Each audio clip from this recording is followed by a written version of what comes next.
Higit 100 individual ang nagtulong-tulong sa paglilinis sa isang paaralan sa Turil, Davao City. Kabilang sila sa mga benepisyaryo ng tulong panghanap buhay sa ating disadvantaged o displaced workers o TUPAD program. Sa ilalim ito ng Department of Labor and Employment o DOLE na nagsisikap na makapagbigay ng pansamantalang trabaho sa mga individual na labis na nangangailangan nito. Isa na rito ang senior citizen na si Nanay Thelma. Aminado siya na hindi sapat ang kanyang sweldo bilang utility sa paaralan para sa kanyang mga pangangailangan sa maintenance at pang-araw-araw na konsumo. Kadungag og katabang sa akong kalisod ba niya. Gi-operan po minister nga paanhion din he. Kay haron makadungag po og tabang sa amuang kuan panginahanglan. Isa rin sa mga benepisyaryo si Alfonso, isang construction worker. Ayon sa kanya, umaabot lamang sa halos 2,000 piso ang kanyang kinikita bawat kinsenas bilang construction worker na hindi sapat para sa pangangailangan ng kanyang pamilya.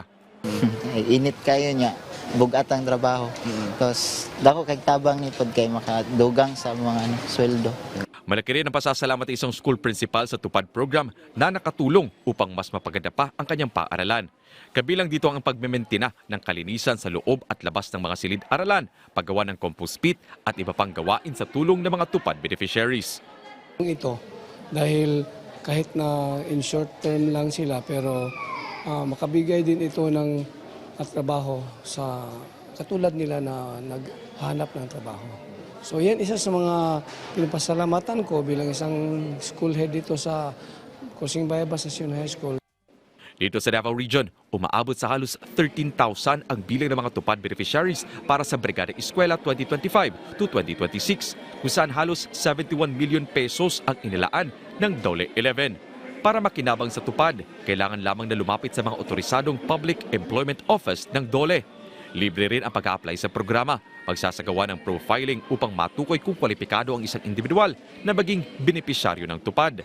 Ang mga mapipili ay magtatrabaho mula 10 hanggang 70 araw kung saan ang kanilang sahod ay ibabase sa minimum wage sa lugar ng benepisyaryo. Hangad din ang mga benepisyaryo na mapanatili at mapalakas pa ang programang ito dahil marami pa ring individual ang nangangailangan ng tulong mula sa gobyerno. Noong 2009, unang itinatag ang TUPAD program upang matulungan ang mga labis na apektado ng pinsalang idinulot ng Bagyong Undoy. Sa kasalukuyan, patuloy itong pinalalakas ng kasalukuyang administrasyon. Israel Damaulao para sa bayan.